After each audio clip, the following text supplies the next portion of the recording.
right on board with Joey Haynes right here, our current leader. It's all going to unfold right in front of them. Oh my goodness. Oh my goodness. It's like a video game. Well, I mean, I say that, but you know what I mean. It's just zipping past cars. It's like he's playing some arcade game there and just blasting past them one after another as they all wreck around him. I mentioned how aggressive Hovdal was through the GTO traffic on the lap before, and here he's going to try to go around the outside, which he's already in the dirty air, and just barely hangs on to it. Bill with another poor exit out of turn one. You got to think the over-under has got to be coming at some point, but no. Neil Kemp's going to try the long way around turn two. What a battle here for the sixth place position. Neil Kemp has half a car over Bill Tyler, but they're going to take it side by side into the short break zone. This could be disaster right here, but Bill Tyler thankfully backs out of it. Will he get both of these spots, or will it be Kimo or Gernot through the first corner, out of that one, and now it's going to be 3 wide as they come up to the next braking zone. Watch Leno right here. He's going to have the best draft off the back of Kimo, but Gernot's going to take it wide around the outside. He's going to have great traction coming off of this corner. Who's going to get the exit? That's going to be so critical. Oh, no, banging wheels. We're almost to that point. Antonio Alvarez is 5 seconds back, so it's only going to be 4 cars. But my goodness, it's a 4-car fight now for the 7th position. Oh no, this is too wide through the jam. This doesn't work well. Fabian Jungbluth is going to have to take a course cut. That's going to be a slowdown penalty. Aitor Sintes Galindo keeps on rocking. That's going to be Xavier Sanchez and Ross Banfield now taking it too wide on Aitor Sintes Galindo. He doesn't have a time to breathe out there. Nobody has a time to breathe. Sintes Galindo fighting off the battle from Jungbluth. Now he's under pressure from Banfield. Xavier Sanchez looking on from the back, and Jungbluth is now caught up because of these guys going too wide. Everyone's a little slower right now. They've lost a full 1.5 seconds to Antonio Alvarez. Now it's almost going to be 3 wide into the braking zone for the next right-hander. And they make a little contact. Just a little bit of contact puts 2 wheels of Banfield out on the dirt, and the defense of Aitor Sintes Galindo. Write this down. This is one for the ages, folks. He is still in that 7th position.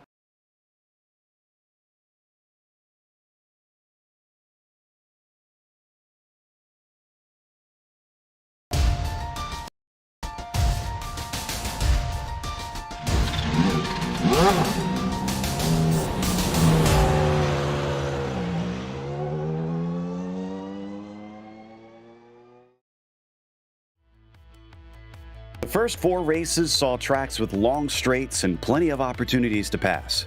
But this time, we switch gears and take on the notorious Hungaroring.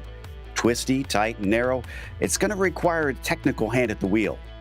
No doubt drivers will have to get aggressive to make a pass stick as we get ready to watch round 5 of the Lotus 79 Sunday Grand Prix Series. And you'll see it all live here on the Global SimRacing Channel. Hi, I'm Joe Peak, and joining me in the booth is IMSA driver Joey Atterbury.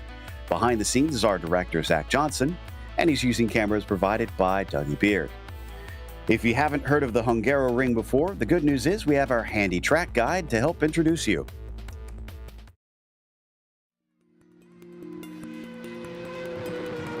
Welcome to the Hungaroring. Situated just northeast of Budapest, this Grand Prix circuit has racked up a stunning history in just a little more than 30 years of existence.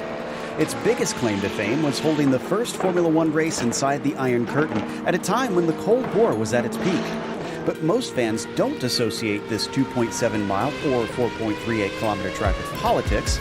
No, its 14 turns make it tight and twisty with a reputation for few places to overtake.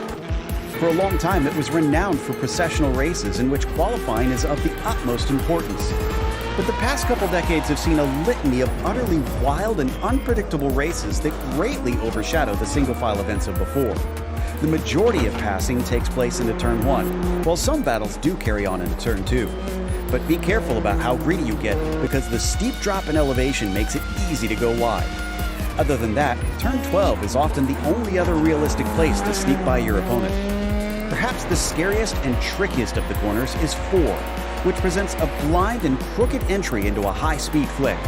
Though modern times have seen a paved runoff added to it to make it safer, that's considered out of bounds, and drivers will find themselves being told to give back time if they abuse the exit.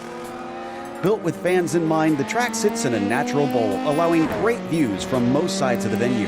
It's easy to see why it's become a fan favorite on the F1 calendar, and there's little doubt it'll continue to see lots of racing for years to come.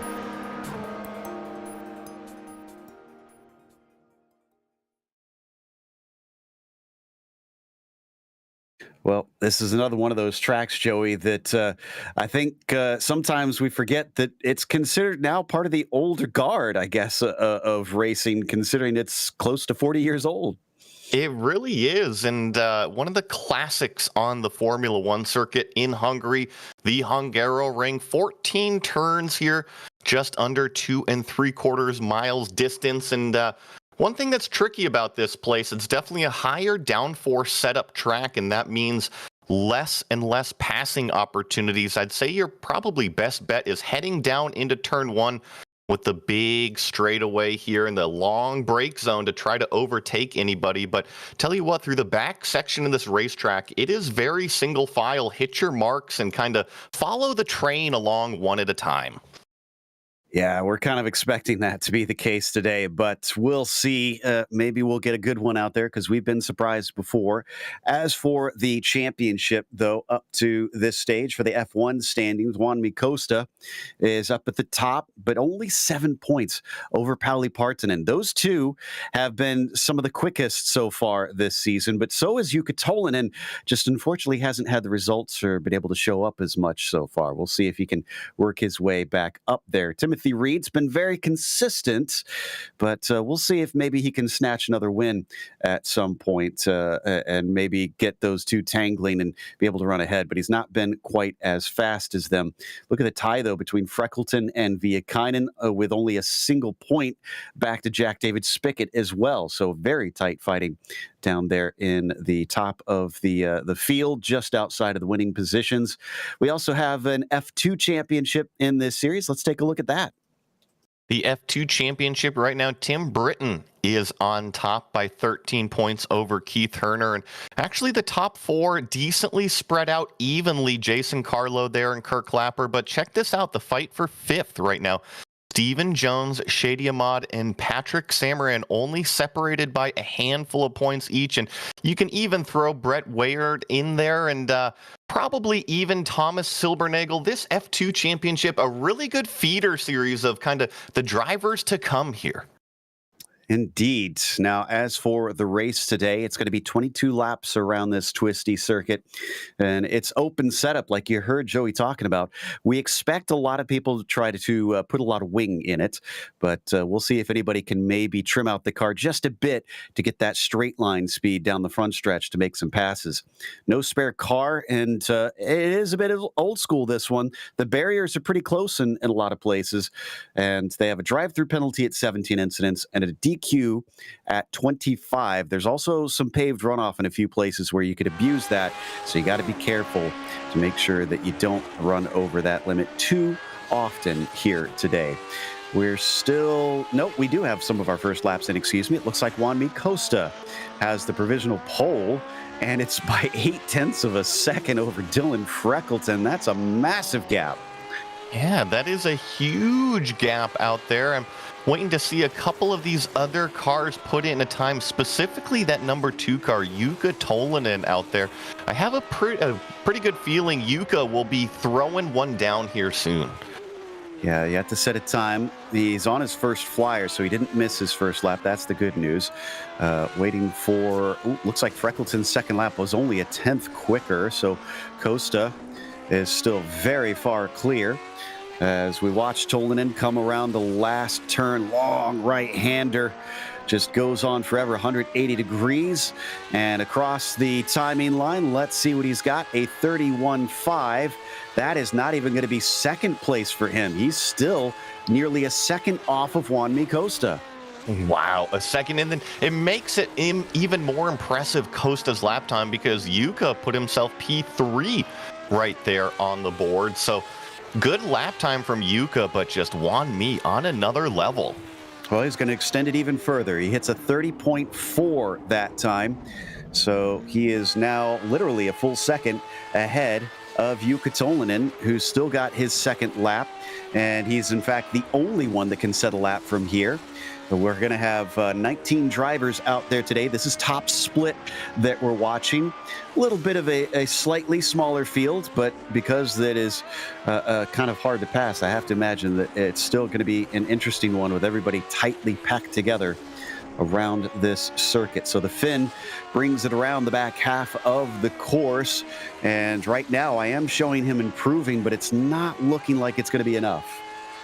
I don't think so. I don't think it's going to be enough to steal away pole for sure, but the time between Jukka and Dylan, actually, P2 and P3 is very, very close, only about 2/10 separating them, and that can be down to just putting the power down coming out of this final corner, and I do see Jukka tracking to the good only by about 1/10. We'll see if it's going to be good enough. It's going to be close on if he can take the front row. He crosses the line, 31.3, and that is going to put him up to P2 ahead of Freckleton. Can he take advantage of that in the race itself, though, at the start and be able to get one over on Costa? That might be critical, or else it could be a rout from that number one car. Whew, interesting results there in the qualifying. Let's go through our starting order. Juanmi Costa, a massive 0.8 of a second over second place Jukka Tolvanen here today. Dylan Freckleton will start in P3, as Timothy Reed will begin from 4th and AJ Roper 5th. On his outside, it's Patrick Samarin. Then it's Xavier Sanchez in P7. Juho Reina will be starting in 8th, followed by Tim Britton 9th, and rounding out the top 10, it's Jack David Spickett. And then here in 11th, we have Andreas Schuster, followed up with Daniel Banker. Hugo Gallo there in 13th. Barry West 14th. Miguel Moreland in the 15th place position. Jean-Francois Boscus in 16th.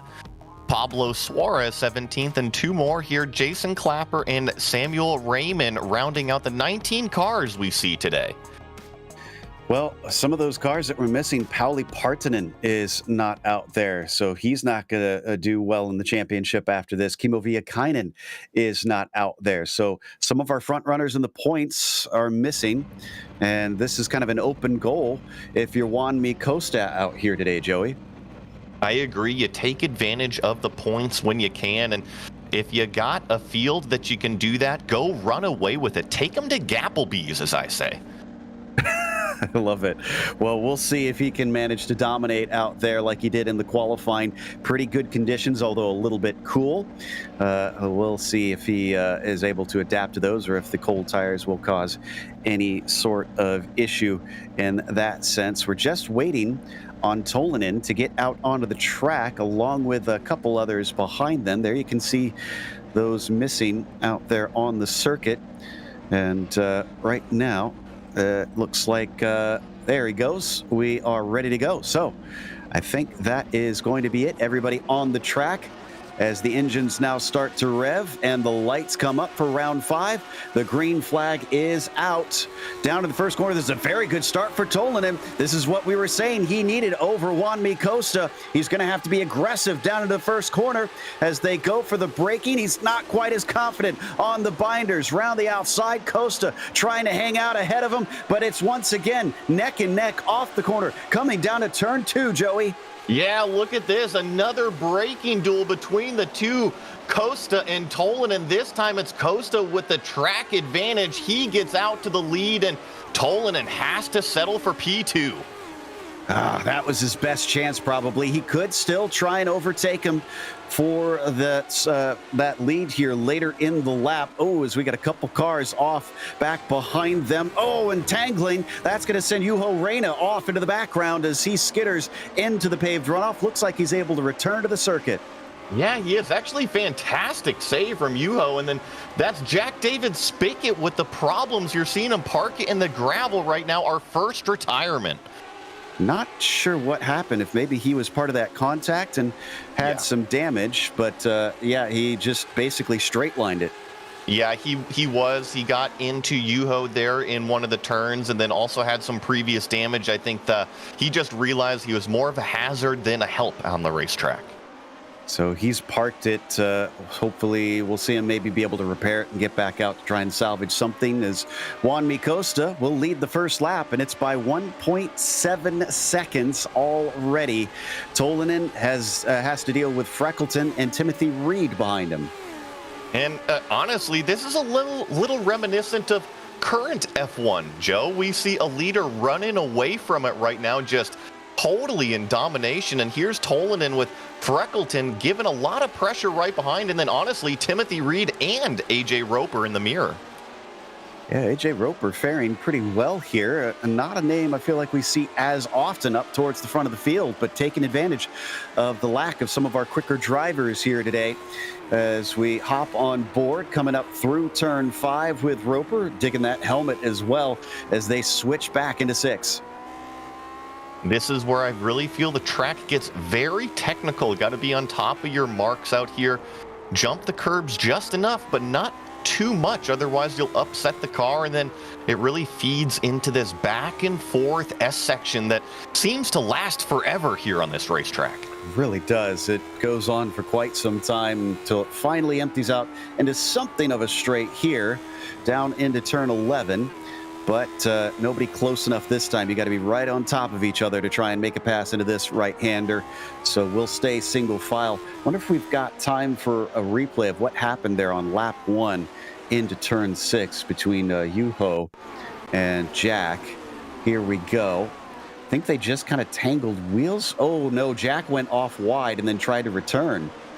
Correct, yeah. Jack David Spickett was off track right. As he returned, it was just at the same time the apex was coming up, and then he got damage from that as you see Jack David Spickett park it in the gravel. Yeah, so I wonder if he just felt the steering a little bit off and decided in the midst of the pack he didn't want to try and cause anybody else problems. Meanwhile, look at this battle for second place. That's Freckleton in the purple machine chasing on Tolinen. Going to see if he can maybe take this one away and get himself a podium. Don't usually see Freckleton on the podium. Well, I believe he's had a few.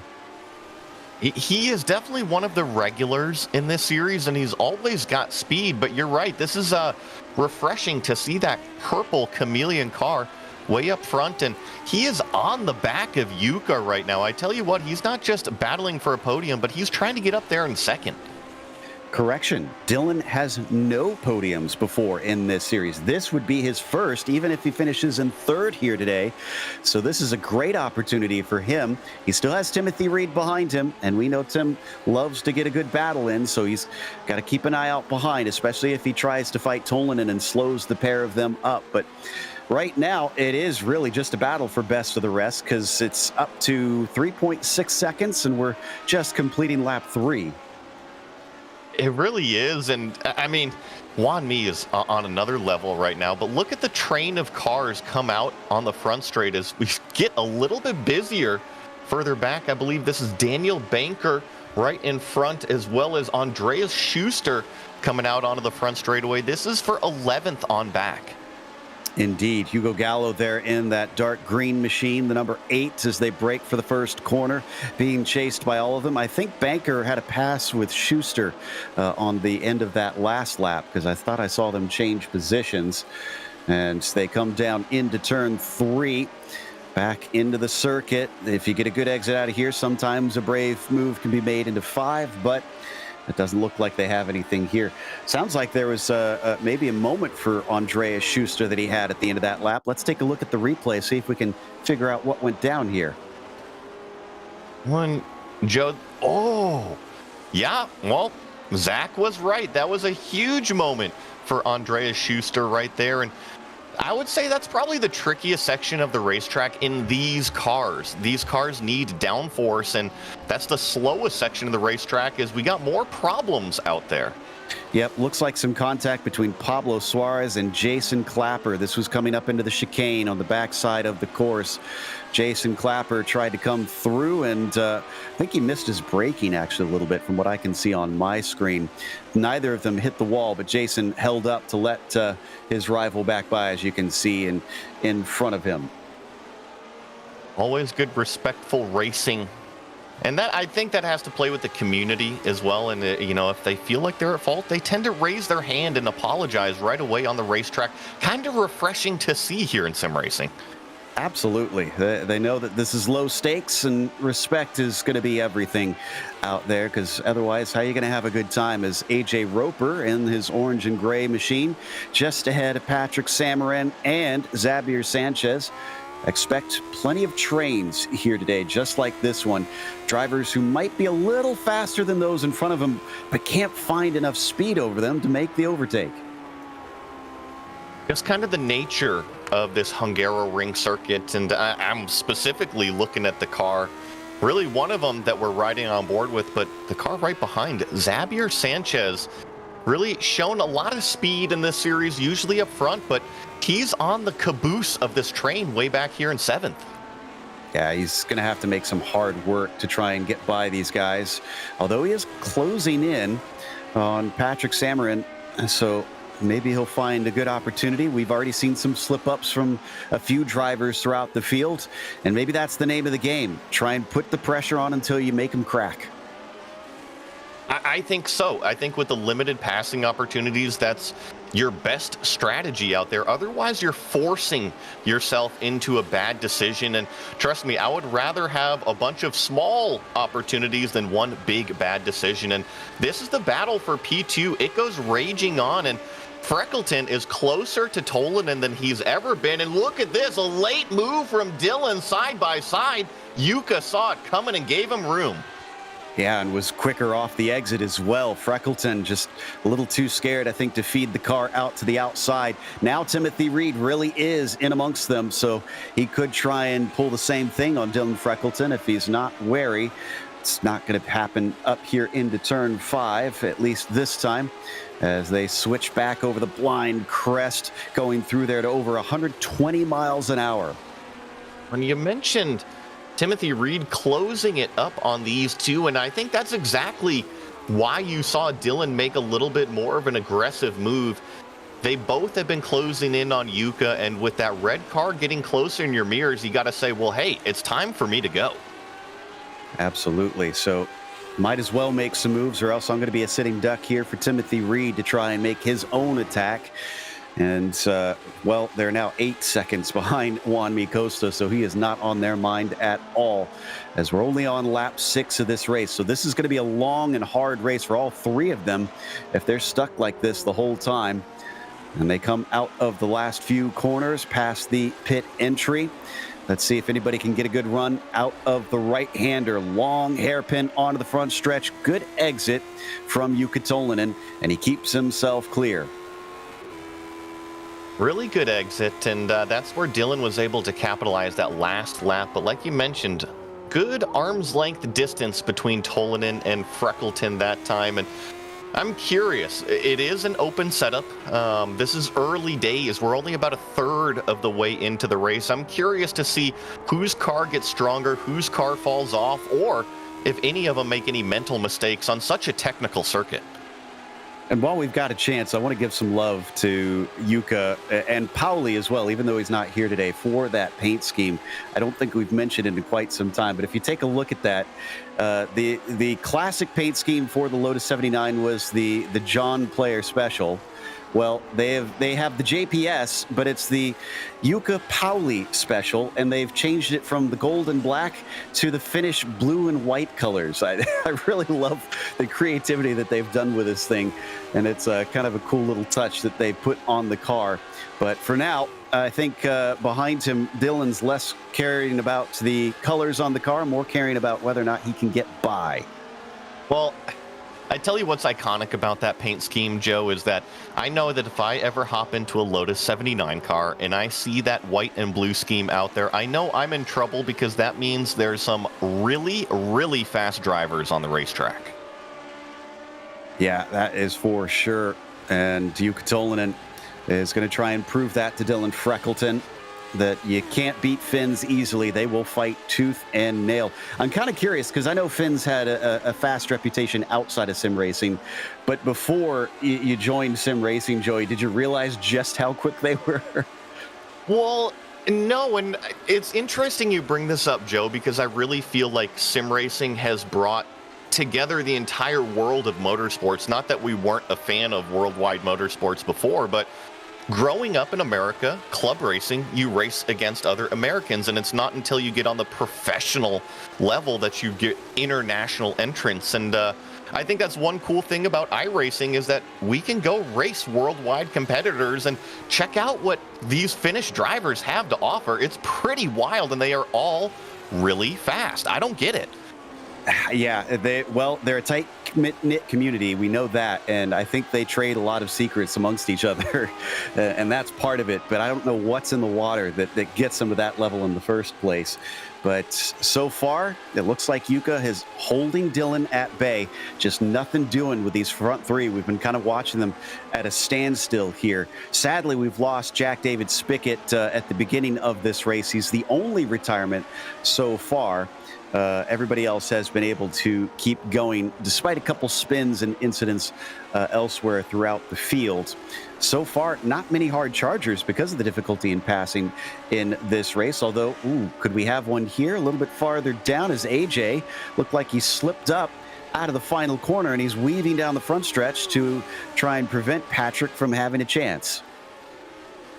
I think one of the reasons why this place is so tough on passing, obviously high downforce, but high downforce usually means a lot of grip inside the race car. So if you can nail that corner exit, it makes it pretty tough for anybody behind you to get an even better exit to take advantage of it. So I think that's one of the natural characteristics of high downforce and this racetrack specifically. So for now, Patrick is not going to get the opportunity he was hoping for. Sanchez kind of watching behind him. Zabier, known as Hakey 360 to those who follow streamers in the sim racing worlds. In fact, competes in the Superstar Special, or I can't remember what the official name is it for the Porsche Super Cup, where they have all kinds of celebrities come in and race there. Ooh, that was another big mistake that time from Patrick. This is a rare place to see it pass, and he's going to be offline. It switches back. Sanchez is going to give another opportunity down into 11. He gets to the inside, and he makes it stick.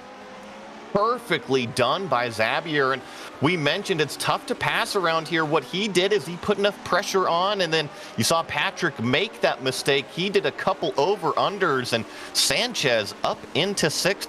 Next target, AJ Roper just up the road.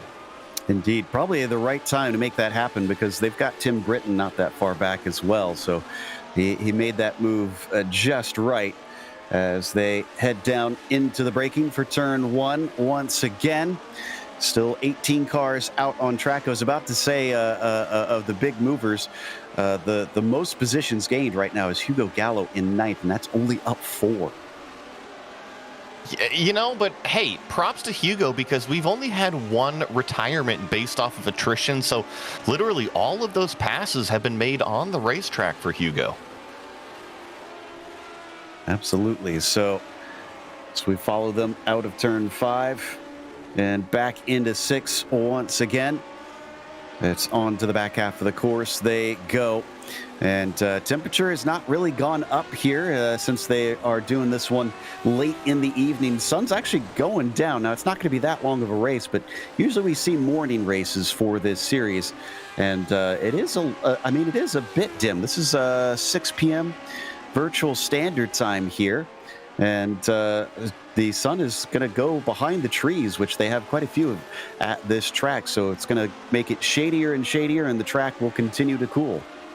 Yeah, and as a racing car driver, Joe, I look at those temperatures and I look at an open cockpit. I'm like, man, it must be amazing to drive this car in mid-70s, got the open breeze, cracked the visor a little bit. I bet you it feels amazing. Absolutely. And, well, especially, I mean, you look at these Formula One cars versus present-day ones, and they're halfway out of the cockpit, shoulders and all. So I'm sure they really felt the wind against them a whole lot more as we continue to watch on board out of turn 1. Samarin can't seem to keep up with Sanchez, so I think Zabier was being held up a bit in that train. And Patrick is now being challenged by Tim Britton as well, just behind him. This is a good battle, and Tim Britton, you mentioned, has caught up to this battle of Patrick Samaran here, and just kind of hanging on the back of it. I wonder if Patrick is starting to struggle with the race car a little bit, because notice as soon as Xavier got by him, he's struggling to stay in touch with that number 3 car. Yeah, I think that maybe that little battle heated up the tires a little bit more, maybe cost him some of the pace, no doubt. As Sanchez going to try and chase down AJ Roper in front of him. Halfway through the race now as they plunge down into turn 11, but no attempt to pass this time between them. Meanwhile, up at the front, Juan Costa just plugs away. It's already 14 seconds between himself and second place. Just set another fastest lap, which is actually going to be important for him because he's already taken the 2 bonus points that you get for pole position, and there's 2 more bonus points for the fastest lap. So this could wind up being a perfect score. Joe, trust me, it will be barring any mistakes from Wanmi, because I'm looking at his fast lap. Okay, his fast lap over a second faster than anyone else qualified in the field. Wow. So I don't think that that fast lap is in jeopardy of being broken. Combine that with pole position. Yeah, he's looking pretty good right now, I'd say. And that's with a half a tank of fuel on top of it. That's just unbelievable. Costa. And it's over a second per lap that he's putting on the entire field.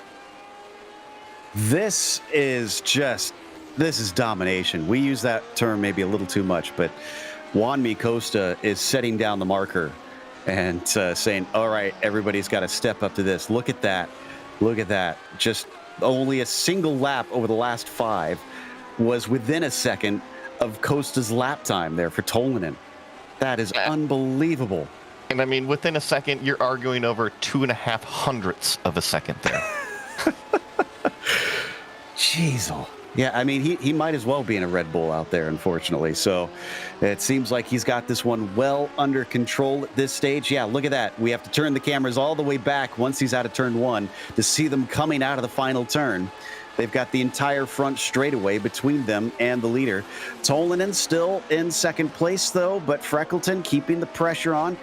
It's going to be difficult to try and make a Finn crack under pressure, but sometimes you can make it happen. Timothy Reed just kind of wavering back there in the background, hoping that maybe something will erupt to give him an opportunity. Down to 10 laps to go in this race. This group also running a pretty good pace as well, we should say. It's a 7-second gap down to AJ Roper from Timothy Reed. So these 3 are going pretty quickly around the circuit themselves. They are, and I think you categorized it the best earlier, is the best of the rest right now. And I mean, it's hard to consider Jukka Tolmanen the rest of the field, but Dylan Freckleton doing an excellent job. However, I'm not seeing Dylan as much as a threat as I was earlier in the race. It seems like he's kind of settled in behind Jukka. I wonder if he's got maybe something a little bit for him later on once the laps kind of get down to 5 to go or so. Yeah, I gotta think maybe he's just kind of backing it up, preparing himself, watching to see maybe there's certain places he feels a little stronger than that number 2 machine. Costa with another fastest lap at a 30.9, first driver now. Wow, okay, so he was the only driver to get into the 31s. Now he's the only driver to get into the 30s as well. So this is just unreal pace from that number 1 machine up at the front, down into the first corner once again. Still not seeing any attempts from Dylan Freckleton this time by. We had a bit of, I think we just had a pass for 9th place there. That was Jean-Francois Boscas over Barry West. Not a typical place that you see a pass there in the final turn. No, and that is a good move. Jean-Francois Boscas up into 13th. But check this out. Barry West in the slipstream, definitely looking racy back there, trying to show the nose. And, little slip up from Jean-Francois. That's going to keep Barry within striking range. I don't think it's going to be close enough here into turn 2, but they are battling it out still. Frenchman is going to be able to hold him off at least for now. Miguel Moreland kind of showing up a little bit in the background there. So they got to watch out how hard they battle. I wonder if we could take a look at the replay to see what kicked that off, since that is just a strange place to make a pass down into turn 14, because it looks like Barry's fallen too far behind to try and re-attack here. Did he have a slip up? Yes, it's very similar to what we saw before, Joey. And I mentioned it, that's the slowest part of the racetrack, and they need the downforce, and you don't have the downforce at those low speeds. So when you get on the throttle, you're maybe expecting the car to grip up a little bit more, and it just isn't there. Yeah, and this car kind of notorious for not liking those low speed corners as well, DJ. It's DJ, wrong COCOM, Joey.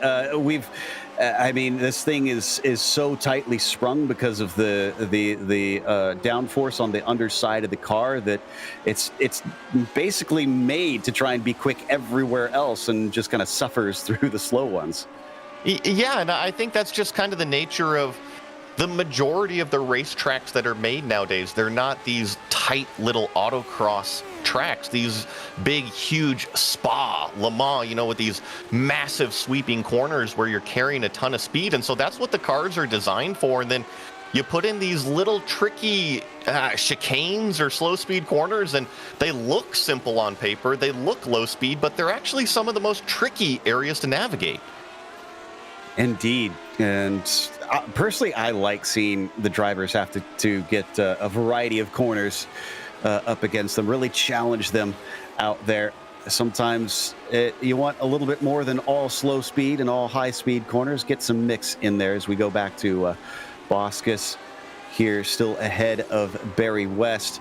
Understanding that Costa was about 0.3 slower last lap, but I mean, that's a bit of a moot point. I wonder if he was actually still faster than Tolanen last time. Yes, he was. He was 0.7 of a second faster than Yuka, even with that big mistake that Wanmi had. So I don't even know why we're talking about Wanmi anymore. Yeah, I mean, a bad lap for him is still, I think, everybody else's best lap, most likely. Just I can't believe that he's running the race he is here today. This is going to be one to put down. In fact, I'll go and check. I do believe the biggest gap is he's not going to come close to it, because we're talking over a minute for the record. Oh, Tolanen just had a big problem, though.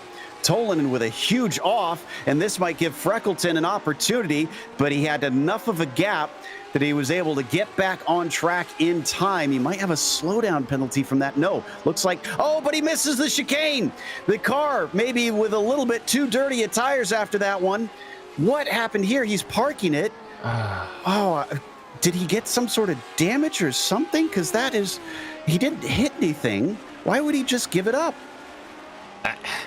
I'm not sure. I want to say that he felt some damage on the underside of the car. I don't want to say that he gave up hope out there. And here we're going to get a replay. He's going to run wide here. Oh, Joe, it all started on entry. He was too wide on entry. And he didn't bound over anything on the underside of the car too hard, it looked like. But here we come around, and yet again, just can't seem to get it into the corner. That time, he hit the underside of the car, and then just decided to pull it to a crawl and parked it. So Freckleton now not only looking at his first podium, but potentially second place on top of that. Let's watch on board here. Wheel in the grass, I think. Yep. It was just on entry. He was too far driver's right on entry. And this is what I think happened coming up here to the chicane. You got all this dirty stuff on your tires, and he goes to his normal braking marker, and the car just doesn't stop as it should and jump over the curbs. And I think that might be where Yuka felt a little bit of damage. Could have been. Well, the man with the Angry Birds helmet becomes an angry Finn and decides that he's had enough for today in our second retirement. But Freckleton's not out of the woods, because he's got Timothy Reed just behind him. And I was going to make a comment here. I wonder if this is Dylan Freckleton's worst nightmare, actually, because remember, he was able to follow Yuka. He had the benefit of the slipstream to help pull him along. Now he doesn't have that anymore. He is pretty much right in the target hairs of Timothy Reed right behind him.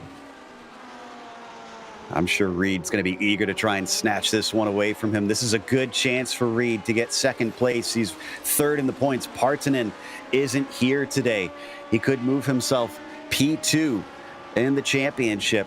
Granted, the way that Costa is racing this season, looks like it'll be tough for him to challenge for the overall championship, but I'm sure he'd love second place. He's close. He's gaining on him, and a defensive move with an early turn-in from Freckleton shows he feels the threat. And I think that's exactly what I'm talking about. He doesn't have the toe to help, and look at how much Timothy Reed is able to capitalize here on the straightaways. I really wonder if he's running maybe a little bit less downforce than Dylan, because that was some incredible closing speed. Reed himself has 2 wins in his career here in the Lotus 79 Sunday Grand Prix Series. He knows how to run fast, and he's been up at the front for a number of years, honestly. Just never seems to find the pace that guys like Costa or Gernot Friesche have had in seasons past. But he's always been there to pick up the pieces should something happen. And that's exactly, I think, what he's doing today. Just putting himself the right place at the right time. And you see, Dylan really able to capitalize through this back section of the racetrack. And Joe, I'm purely speculative over here, but I do think Dylan's car may be a little bit better set up for the racetrack. Timothy's car might be better set up for that straight line speed. And I kind of don't blame him on this one, because it's so hard to pass if you can keep the speed through the rest of the circuit and stay with him on the front stretch. You get good opportunities, but that's not going to be one right there. He's way too far behind for it on that one. Also, AJ Roper, remember we were talking about Sanchez making it past Samarin? Well, he is now very much putting the pressure on, and he might have a good chance if he wants to be aggressive into turn 1. 4 laps to go. And he's not going to try it here. I was really surprised, Joe, because Sanchez had a better exit out of the final turn. He was in the slipstream, but he just couldn't make up any ground. And I wonder if it's once again a wing. Oh, no, here's a big wiggle from AJ Roper. Did we see tire smoke out of that thing? That was some serious yaw angle. That was wild. Down through turn 2, just holding on for dear life as he's going to have to stay defensive into turn 6. He did not feel safe with Sanchez right there, looking left and right, showing himself in the mirrors down into the chicane. Still nothing doing. Little off the apex once again for Roper, though. And, appropriately, he's got him against the ropes, and now he's going to get to the inside. Can he complete the pass? They're going to go wheel to wheel as it switches back and forth, but now it's the turn of Sanchez to make the mistake. Wow, Sanchez was out on the dirty line out there, had a huge snap of oversteer, and thankfully was able to hang on to the car. And Joe, I don't know if you noticed, but I think Xavier has quite an interesting driver suit and helmet setup as well. Do you think he likes to drive it a little bit sideways? I think AJ Roper does. Have you seen how much he's been hanging out the car this lap? Yeah, this has been phenomenal stuff. And I can't believe he's pulled a little bit of gap over that number 3. Despite having gotten it slideways a number of times, and we're down to 3 laps to go. So the battle settles for now, but will it erupt once again? We might have to go back to P2, though, because Freckleton's now only 0.2 ahead of Reed. I was just jumping up there myself, and you're right, Timothy Reed all over the back of Dylan Freckleton here, but this is where I speculate that Dylan's car is a little bit stronger than Timothy Reed, who we're riding on board with right now. Let's see if it stays true this lap. Sure, Reed's going to try something. Whoa! And a spin, a full 360 for Freckleton. He catches it, but there goes the position. And that's exactly what Timothy Reed was waiting for. He needed the opening, and he dives through as soon as it's there. Well, talk about a save from Dylan Freckleton, looking a little bit like Michael McDowell on the Bristol Dirt out there with the 360s on the racetrack. I want to see Dylan Freckleton on the podium here. He's earned it this race. He has, but it'll have to be third, it looks like, unless he can get Reed to have his own little slip up. Fantastic save out of the number 7. If we get time, I'd love an onboard to see what that looked like from his perspective. I wonder if just maybe too much curb on the inside or how he managed to get that thing spinning that way. If I was to speculate, Joe, which we're going to get a replay, Zach always on top of it right here, I think he's going to hit the apex curb and it's going to unsettle him. Let's find out. Here it is. Yep, there it is. Good call. It's just these cars, you know, they're meant to suction down to the ground, and anytime you break that suction, just kind of upsets them. Exactly. So Freckleton finds himself now back in P3. And by the way, that gap, if you haven't been watching the tower, it's now 28 seconds. So 30-second gap there here between P1 and P2. I have my handy stat sheets, thanks to Michael DeTurk, and I'll check to see what the biggest gap was and where this falls in terms of the records, because we are now down to 1 lap to go for Juan Costa. Yeah, I mean, a full third of the racetrack in front of his closest competitor. I think this might be more of a victory lap for Juan than anything, but knowing him, he's going to try to set it purple. Yep, he wants that fastest lap, although frankly, I don't think it's under any sort of threats, because 30.4 quickest lap so far for Costa. Reed, the next nearest down, 31.8. That tells you just how fast Juan Mi's been racing this one, as we give him a little bit more screen time here up at the front to show us how it's done. Coming through the back section of the racetrack for the final time. Jump it over these curbs, not to take too much like we've seen some of the other competitors take and it bite them, but Juan Costa driving on a nice golden hour racetrack right into the sunset. Out through the last few corners, just 3 to go from here, and this is going to be win number 3 for that number 1 Ferrari, who's already leading the championship. Going to try and take himself another one here as he exits out of turn 13, switching back into 14. There is nobody nearby. Takes a little celebratory slide out of the final corner as Costa is going to win by a huge margin here today in Hungary. Pole, fastest lap, and the win for that number 1 machine. We're going to jump back. I believe this is Xavier Sanchez trying to get around AJ Roper for the 4th place position. And Joe, he's running out of time. And he's looking left and right, trying to see if he can find an opening. But he's going to have to make a wild dive here in these last few corners. Defensive move from AJ Roper. Could there be a switch back? No, it's not quite there. Leaves the door open a little bit down to the final corner. Still can't quite get underneath them as they exit off. Roper's going to survive for a 4th. Freckleton did get his first ever podium. Reason for him to celebrate. And I don't have the official stats quite yet, but from what it looks like, I believe that is within the top 10 biggest gaps we've ever seen in the multiple year history of the Sunday Grand Prix series. We still got a battle back here. This is for 13th place. That's Barry West ahead of Clapper.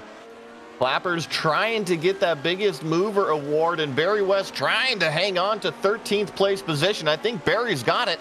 The run to the line is actually quite short here at Hungaroring. Yep, they do that F1 style with the timing line there right at the exit of the corner. So West will take 13th, and Clapper was up 4 in the 14th. Biggest mover was Hugo Gallo. But we're going to take a quick break. We'll be back, though, because we will have the official results as well as driver interviews coming your way. Racing isn't easy, but experiencing it is. iRacing puts you in the driver's seat with the industry's leading sim racing game. Drive on laser scan replicas of the greatest racing circuits from around the world. Go head-to-head against other drivers chosen by skill-based matchmaking to ensure competitive racing at every level. Compete across all your favorite series. In officially licensed cars, engineered to deliver the most accurate driving experience possible.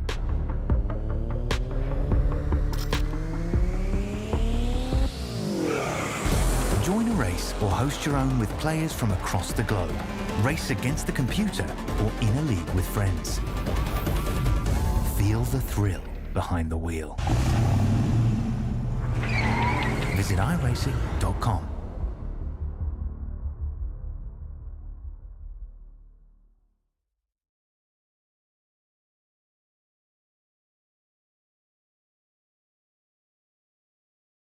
Welcome back here to the Hungaroring. It was a no-contest race, basically from qualifying on.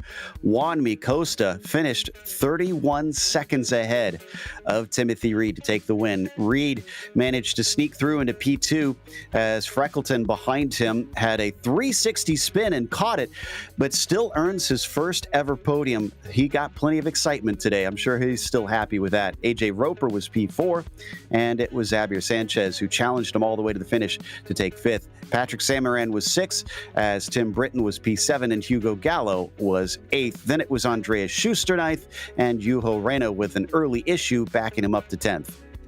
Here in 11th, we have Daniel Banker, followed up with Jean-Francois Boscus, up 4 positions to 12th. Barry West, who we caught there at the end, in 13th, hanging on over Jason Clapper in 14th. Miguel Moreland, 15th. Pablo Suarez there, 16th. And Samuel Raymond, the last car on the lead lap. We saw Jukka Tolinen and Jack David Spickett with the early retirements. So I was able to dig into the stats here. This was the 14th largest gap we've ever seen. Amazingly, I thought it would be higher than that. Yeah, so 13 other times we've had bigger gaps than that at the finish. The biggest gap was Gernot Frische at the Mount Panorama Circuit, I believe, that they had that wind up. It was 90 seconds that he was, and that's actually almost a full lap ahead at a place as large as Bathurst, which is a long, long lap. So that is unbelievable. We don't have anybody ready to talk to us. We'll give it just a second here, but unfortunately, we will have to get going pretty soon, as we do have another show. And just like that, looks like we do have two of them, Juanmi Costa and Timothy Reed. Let's talk to our winner to see what he thought about that one and if he thinks he can maybe go even a little bit higher than that. Juanmi, congratulations. That was by our calculations, 14th largest gap in the history of the Sunday Grand Prix series. So still a few more that you need to do a bigger one, but still, you got to be proud of the domination that you were able to achieve today. Thank you. Yes, I like the track a lot, and I like to practice. So I enjoyed a lot the race. It was very cold weather, but with how you say high usage the track. It was very nice to drive at the limit of the car. Even that you have to be careful on turn 4 and 5. It's easy to kill the car there. So it looked like there weren't as many of our quicker drivers here today. We're missing some big names. What do you think? Do you know of something that was going on today that took a lot of drivers away, or were you surprised to not see many of your rivals as well? Yeah, surprised also, but maybe, I don't know if the Road America 500 or the change of time slot, maybe that always takes people away. That's a good point. Yeah, we are at a bit of a different time slot because of the majors this weekend. Well, your third win of the season, and you're looking pretty solid, especially with some of your rivals missing today. They will get the drop weeks to help them, but does this make you feel pretty good heading later on into the season that maybe you can take home another championship? Another one, no, because I don't have anyone. Pardon me. I thought you had one before. No. No, the next tracks will be good for me, I think, because Jerez, for what I've tried, it's very similar to this one.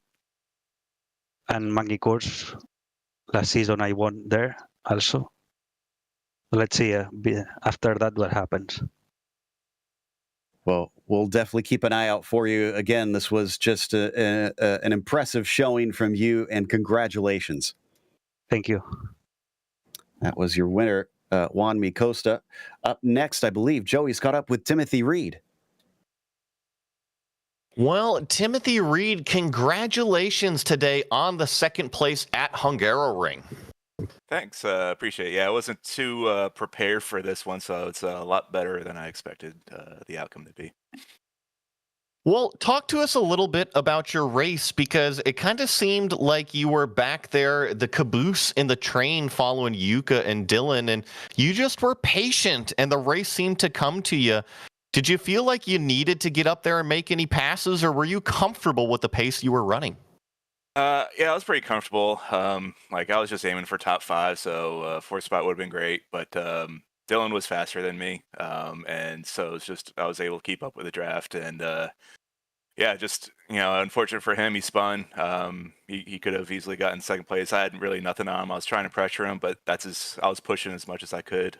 So yeah, I'm just happy to finish and get some points for the championship.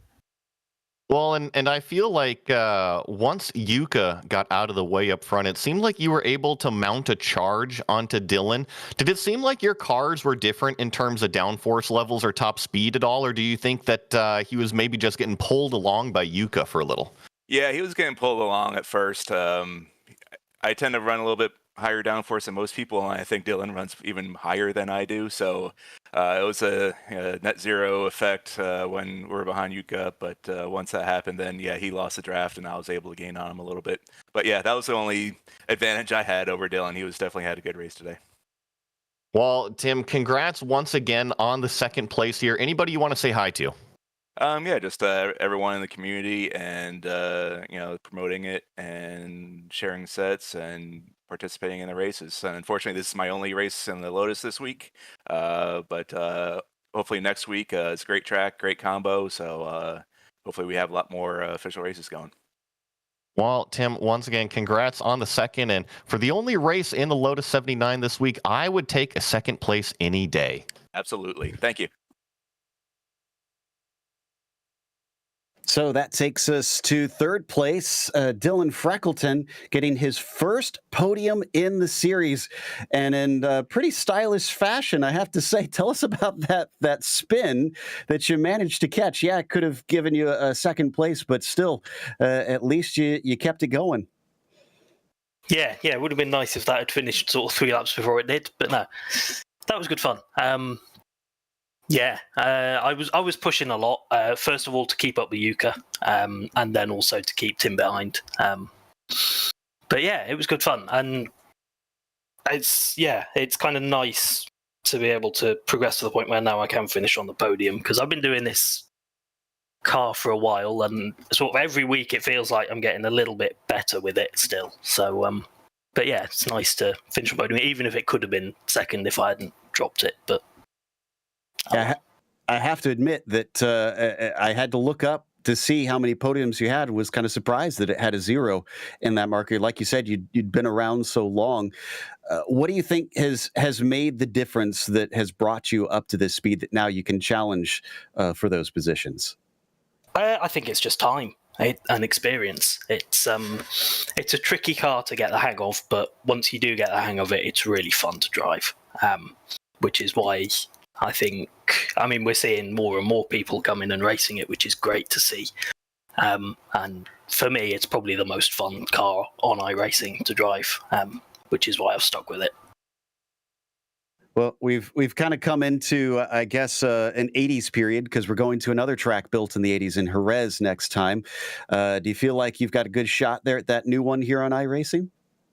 It'll be interesting. I've raced it a couple of times in a couple of different series, and it's fun. I like it. Whether I'll like it in this car, I assume I probably will. I like most tracks in this car, so we'll see how it goes. Well, you finally broke your duck. Congratulations on that, Dylan. It was fun to watch, and I hope to get to talk to you more times. Thank you very much.